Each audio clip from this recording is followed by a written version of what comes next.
Stay tuned. This is CNN.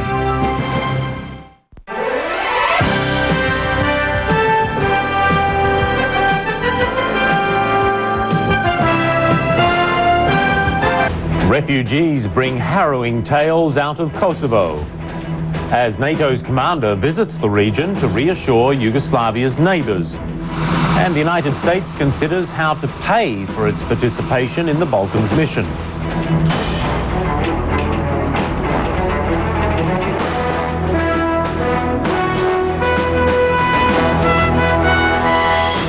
Hello and welcome to you. I'm Michael Holmes, and we begin with the latest on the crisis in the Balkans. 5 ethnic Albanians reportedly are dead following a landmine explosion. An official with the Organisation for Security and Cooperation in Europe says the Kosovar's vehicle hit the mine 20 metres before crossing the Albanian border. It happened on the main road leading into Marina, Albania. Meanwhile, the all clear has sounded in Belgrade after NATO's 25th night of attacks. Serbian television says bombs landed in a residential area about 20 kilometres northwest of Belgrade. A military airport is located in the area. The state-run TV reports a 3-year-old girl was killed and several people were injured. NATO bombs reportedly also hit Yugoslavia's 2 oil refineries again. The alliance says it intends to deny the Yugoslav army petroleum and oil. Well, for more now on the military operation in Yugoslavia, we go to CNN's Jim Hill at the Pentagon. Jim, good morning. Good morning. It's been 4 days now, but NATO is still investigating an attack on a civilian convoy in Kosovo that happened on Wednesday. That ongoing investigation is because Yugoslavia is claiming that NATO planes are the ones who attacked the convoy and killed dozens of people. NATO's once again pointing out there were 4 similar convoys that were hit in that same general area. NATO is taking responsibility for hitting a civilian vehicle by accident in only 1 case, and that was well north of the area where the many civilians were attacked. NATO's Supreme Allied Commander, meanwhile, says there is evidence Yugoslav planes may have made that attack, but he says the investigation is still underway and the results may never be known. I want to warn you in advance that there will be parts of this we'll never understand. As I have sifted through continuing reports of the incidents that were happening that day, I'm astonished at the fog and friction of war. And there's no way, without our having been on the ground, to really determine what happened. Apache helicopters, 24 of them, could be landing in Albania at just about any time now. They have been on the way there for quite some time, but the military apparently needs quite a bit of setup time for these rather advanced fighting helicopters. The Apaches are heavily armed and are used in close support against ground troops and also armored vehicles. However, there's a good chance that these helicopters will not see immediate action in the area because the bombing that NATO is doing now is thought to be necessary to make the situation appropriate for the slow-moving Apaches to move in. Back to you. Jim, we've spoken before about the Apaches being more at risk from ground fire than the traditional sort of aeroplanes we're seeing, the F-16s and the like, but what are their advantages over those higher flying planes? Well, the advantages are that they're a close support helicopter. They can fly slowly, they can get in very close. They have a lot of weaponry, both automatic weapons, machine guns, cannons, and an array of rockets that they can use. So they pack an incredible punch and can knock out tanks and armored vehicles, as well as wreak havoc among troops in a close situation. But I think the Pentagon may well be worried about bringing a slow-moving helicopter into an area where there are still troops spread out, scattered, not in concentrations, and with a lot of places they could hide, and therefore, perchance, bring down one of these Apaches. So is there an acceptance of a greater risk of NATO casualties, American casualties, because these types of missions that these aircraft will be flying? Well, I can't say for sure, but my guess is the Pentagon thinking could be that the bombing so far has resulted in the loss of only one aircraft, and of course that pilot was rescued. So I believe that the authorities are probably rather pleased with how that aspect of things are going, and they might be a little bit reluctant to shift gears into a more risky situation with the Apaches when things appear to be going well and relatively risk-free so far with the bombing. Okay, Jim Hill at the Pentagon, thanks. NATO is reporting what it calls more evidence of mass graves. The alliance says satellite imagery shows an area where up to 150 people may be buried in west-central Kosovo. Yugoslavia's United Nations envoy refutes the allegation. Nobody knows whether that site is something which you call mass graves, and if it is, nobody knows whether the members of terrorist killer organization which were killed during the actions against our authorities were not buried there. So this is something which can lead to the wrong conclusions before any verification on the spot could be done.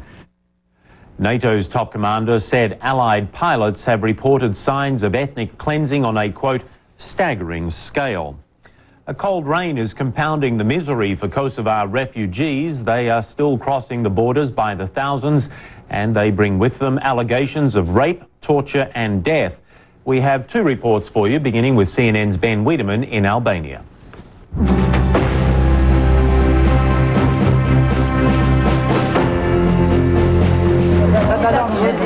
The gate opens at the Albanian-Yugoslav border, and by the time it closes again, thousands of Kosovar Albanians will have passed into exile. More than 30,000 have fled their homeland into Albania since Friday morning, challenging relief officials who were barely able to cope before this latest wave. This is terrible for us. This is a really nightmare.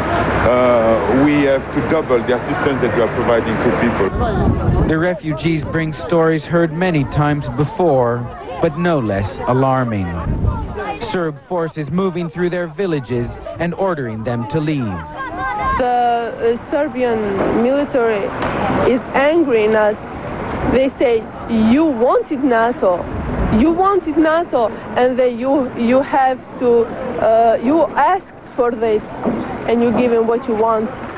This doctor from the United States spent the entire night attending to the refugees. All we're doing right now basically is critical. Gunshot wounds, shrapnel, newborns. We've got babies born in wagons, people shot in their both feet, people shot through the neck.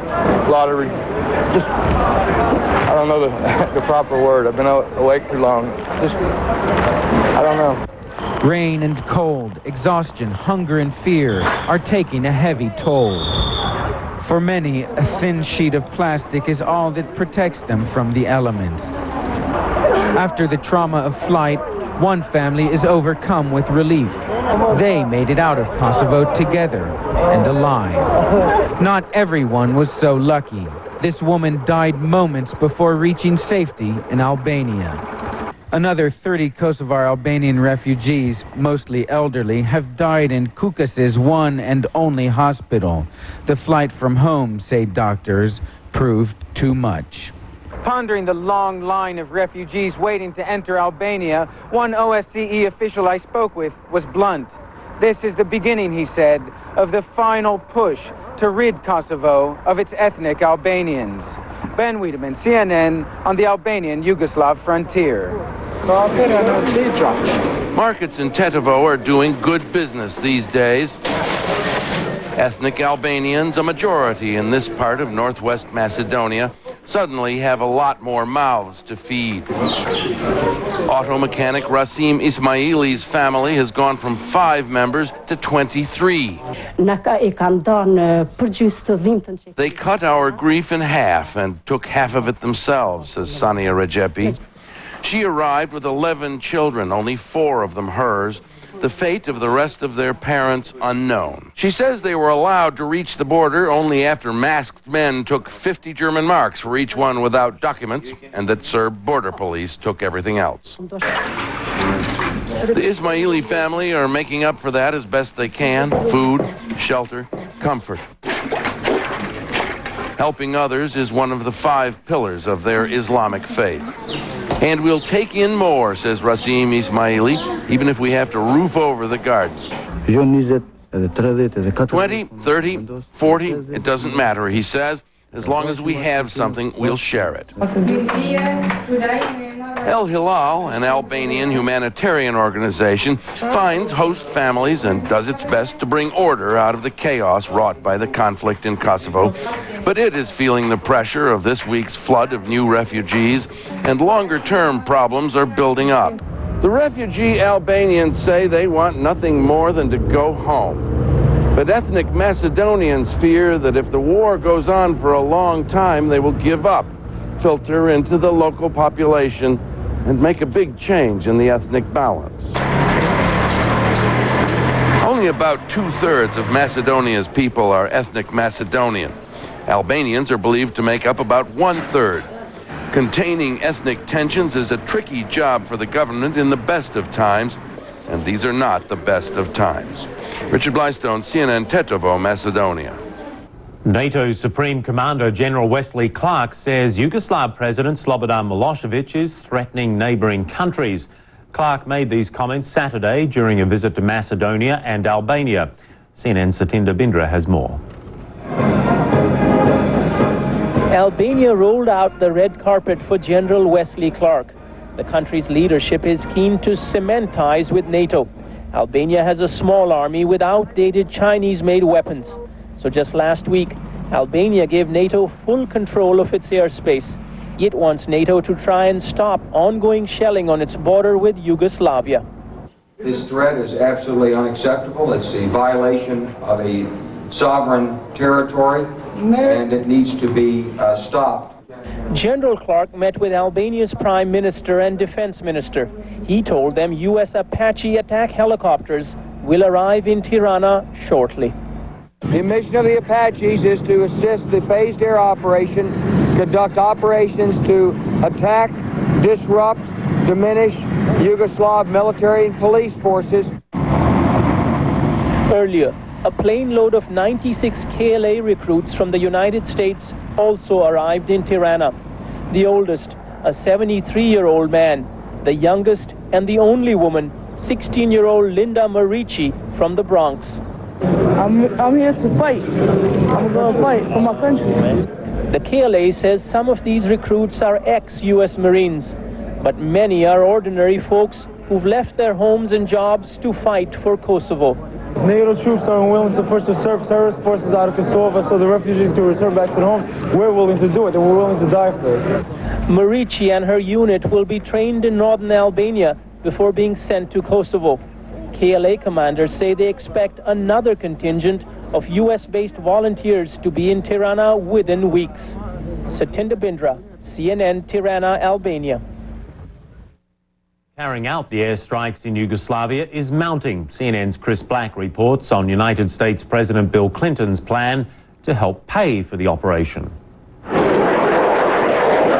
The airstrikes in Yugoslavia will cost the U.S. government billions of dollars.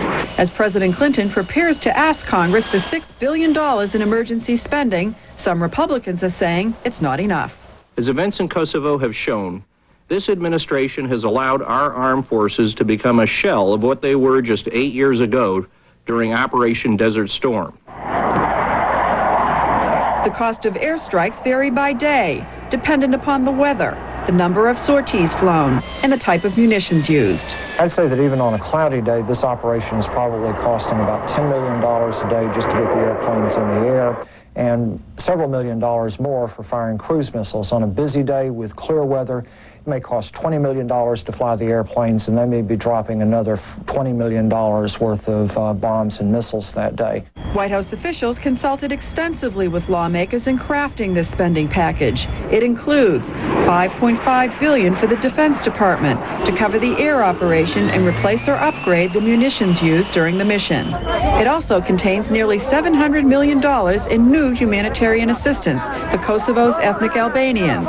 funding for the frontline states bordering Kosovo, and money for beefed up security at U.S. embassies around the world. $6 billion is enough to do what we see now needs to be done in this operation on both the operational side, on the munitions side, on the humanitarian side, and to maintain our readiness at the very top where it should be by the time this thing is over. To head off criticism on Capitol Hill, the Clinton administration added a special contingency fund to make sure unanticipated expenses do not hurt military readiness.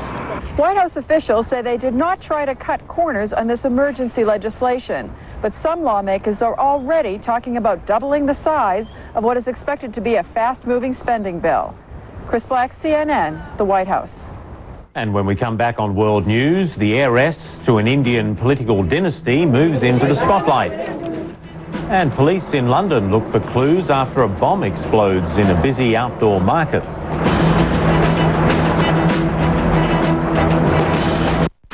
Sunday on CNN Newsstand. As NATO airstrikes intensify, a look behind the scenes of the frustrations and triumphs of relief workers trying to ease the suffering of nearly 1 million refugees. Plus, it happened 14 years ago. A showdown between federal agents and a racist paramilitary group. This is the place for the final showdown. The event that foreshadowed the terror in Oklahoma City and the fiery siege in Waco. CNN in Time, Sunday, 9 Central on CNN. Our world is constantly changing, so CNN Newsroom is changing the way students look at their world. Newsroom delivers a half hour of commercial-free news and features to classrooms each day, giving the day's top stories meaning with background and history, while daily features bring school curriculum to life. Easy-to-use classroom guides are on the World Wide Web, and it's all free. Teachers, enroll in CNN Newsroom today, because learning never stops, neither does the news. 24-hour non-stop headlines from CNN Headline News. Around the clock and around the world every half hour. With all the day's top stories every 15 minutes. Up-to-the-minute weather forecasts, business and consumer news, market updates, sports scores and highlights from around the leagues. Plus lifestyle and entertainment news. News when you want it. News on demand. 24-hour non-stop headlines from CNN Headline News. Go inside politics now for a full hour. Weekdays 5 Eastern on CNN.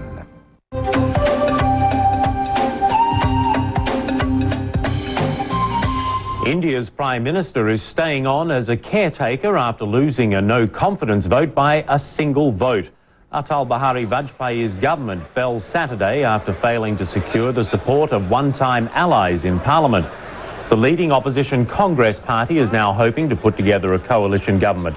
Members say their leader, Sonia Gandhi, could be the next Indian Prime Minister. CNN's Sanjay Singh looks at Gandhi's rise to prominence. Like many political figures in recent Asian history, Sonia Gandhi came into the political limelight through marriage rather than personal ambition or a rise through the ranks. The Italian-born Sonia Gandhi first came to the attention of Indians when she married Rajiv Gandhi in 1968. Her marriage, the elder son of the then Prime Minister, Indira Gandhi, automatically made her a public figure. But she never sought out any political office or role during her marriage. And even when her husband became India's Prime Minister in 1984, following Mrs. Gandhi's assassination, for the most part as India's First Lady, Sonia Gandhi remained in the background. In 1991, Rajiv Gandhi was himself assassinated by a suicide bomber. Members of his Congress party called on Sonia Gandhi to seek office and thereby maintain the link of dynastic rule started by Indira Gandhi's father, Jawaharlal Nehru. However, Sonia Gandhi remained determined not to enter politics and for years concentrated on raising her two children, Priyanka and Rahul. But in 1998, despite her previous aversion to politics, Sonia Gandhi decided to come out and campaign for the Congress party. The party had been losing popularity and hoped for a boost through her support. Her first election rally was held in Tamil Nadu state, where her husband Rajiv had been assassinated 7 years earlier. Her message was that India was best served by the Congress party. I am convinced that under the right and able leadership, it is the only party which has the experience and capability to give India what it needs most at this time, a stable government which will work without fear or favor for the benefit of all Indians. For the Congress Party, the benefit lay in having a leader whose name was inextricably linked to the political dynasty. Congress appointed Sonia Gandhi as its leader that year. And although some Indians may be concerned about the prospect of an Italian-born woman running a land of 1 billion people, others point to her dedication to India. She became a citizen in the 1980s, and the fact that she has now lived in India longer than in the country of her birth. Moreover, India's constitution has no clause barring a citizen born in another land from becoming Prime Minister. Sanjay Singh, CNN. British police are trying to work out a motive for a Saturday bomb blast at a busy London street market. 37 people were wounded, most of the injuries described as minor, but at least 4 people are in hospital in a serious condition. John Draper reports. Emergency services poured onto the streets of Brixton within minutes of the blast. The bomb went off without warning in a busy street packed with Saturday afternoon shoppers. Some of the injured were lucky to escape with shock, but others were said to have been seriously hurt. There are several reports of people sustaining injuries from nails and shrapnel. Me and my friend go back up to Iceland Way. Well, at the end of the day, I see a lot of people coming out injured. The hands, the face, the stomach get ripped off, you know. People got asthma attack. A lot of people lose their fingers, their toes, that kind of thing. It's thought the seat of the blast was the Iceland food store in Electric Avenue. Police are still trying to assess whether this was the target. At the moment, they do not believe it was connected with the IRA. The authorities are still collating figures about the total number of injured who were taken to different hospitals with a variety of wounds. The area surrounding the scene of the explosion has been sealed off. Anti-terrorist police have already begun their investigation. John Draper, ITN. In the Dominican Republic, heads of state from Caribbean and Latin American nations have signed on to do business in a new way. Members of the Association of Caribbean States wrapped up a 2-day summit on Saturday. They agreed to move towards a region-wide tariff system. It's aimed at preparing the region for the free trade area of the Americas. That is scheduled to go into effect in 2005. The leaders also called on the United States to end its economic sanctions against Cuba. And now let's check in on international sports news with CNN's Tom Steiner. The United States began their quest for a record 16th Federation Cup title with opening day success against Croatia. The Croatians were supposed to have hosted the first-round tie, but it was relocated to the U.S. because of NATO airstrikes in Yugoslavia. Chandler Rubin, filling in for the injured Lindsay Davenport, beat Eva Maioli in 3 sets before Monica Seles straight-setted Sylvia Talaya. The players switch opponents on Sunday before doubles concludes the series. Switzerland, minus its top 2 players, Hingis and Schneider, dropped both of its opening singles to Slovakia. Russia and France split, as did Italy and the holders, Spain. To Queen's Park Oval for the 3rd one-day cricket international between the West Indies and Australia.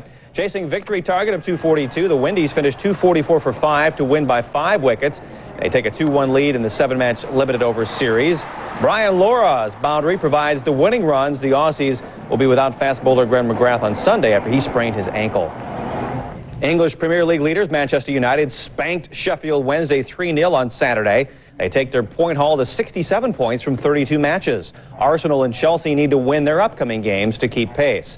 After losing in Houston and in San Antonio, Arvydas Sabonis and the Trailblazers found success in Dallas. Sabonis scored 22 points on the night, while reserve guard Greg Anthony canned a season-high 23, including 4 3-pointers during a late Portland run. 102-94, the Blazers have beaten the Mavs 7 straight. To Nashville, Tennessee, where the New Jersey Devils of the NHL set a league record with road win number 28. Brian Rolston took the puck, faked out Mike Dunham to score shorthanded. Devils goalie Martin Brodeur made 27 saves on the night, and he equals Ken Dryden's record with 25 road victories. 4-1 Devils beat the Predators. And that's a quick look at world sport. I'm Tom Steiner. Thanks, Tom. A 2-week expedition is setting out this weekend in search of a missing piece of space history. Salvage experts will try to recover the Liberty Bell. That's the sunken capsule that carried astronaut Gus Grissom on the 2nd mission of the United States manned space program. CNN's John Zarella reports.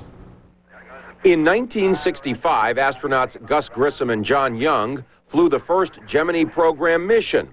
They named their spacecraft Molly Brown for the Broadway musical The Unsinkable Molly Brown. But there was more to the naming than a love of theater. 4 years earlier, Gus Grissom's Mercury capsule sank in the Atlantic off Cape Canaveral in waters nearly 3 miles deep.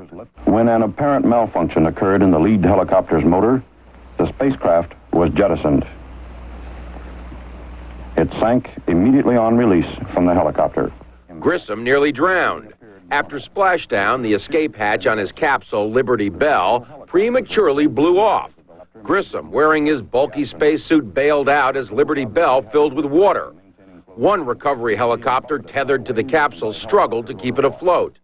A second chopper went for Grissom. He was rescued after a 4-minute struggle to stay above the water. Howard Benedict covered the early days of the space program for the Associated Press. He says Grissom admitted the event shook him up. He said, well, yes, I did feel a little fear. I was a little scared. And of course, as an astronaut or a test pilot, you never say you're scared of anything. Grissom died in the 1967 Apollo 1 launch pad fire, never knowing why the hatch blew off.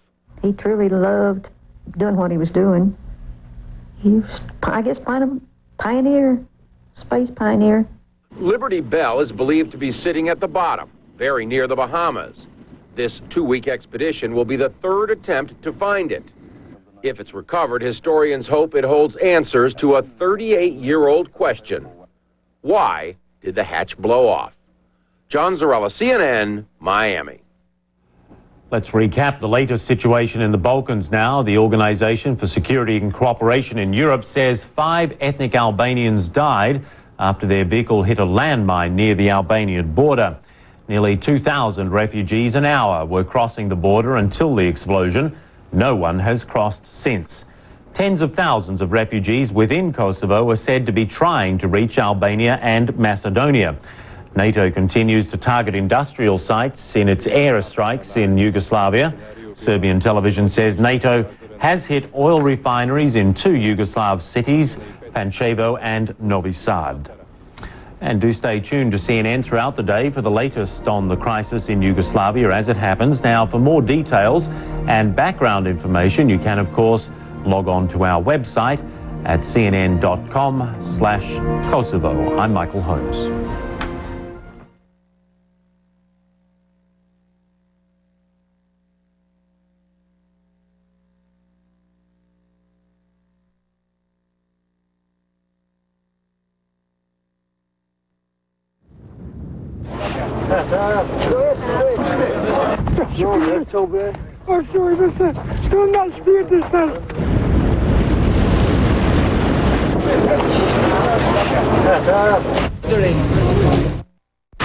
Sunday on CNN Newsstand, as NATO airstrikes intensify, a look behind the scenes of the frustrations and triumphs of relief workers trying to ease the suffering of nearly 1 million refugees. Plus, it happened 14 years ago, a showdown between federal agents and a racist paramilitary group. This is the place for the final showdown. The event that foreshadowed the terror in Oklahoma City and the fiery siege in Waco. CNN in Time, Sunday 10/9 Central on CNN. Perfect partners plot the perfect crime in the new movie Entrapment, starring Sean Connery and Catherine Zeta-Jones. Now the trap is set. Imagine yourself entrapped in luxury. You could win a trip to London to enjoy all the trappings of royalty. Brought to you by Continental Airlines and CNN Sports Illustrated, the thinking fan's choice for sports news 24 hours a day. Look for details in USA Today or displays at participating Bloomingdale's. Got a proposition for you. Entrapment in theaters April 30th. This is today's most powerful financial tool, information. Immediate and comprehensive business and financial intelligence, all from the world's most reliable source. And it's all free. Go to cnnfn.com. Sunday on CNN's late edition, 4 U.S. senators debate the strike against Yugoslavia. Plus reaction from Belgrade, Sunday, noon Eastern on CNN.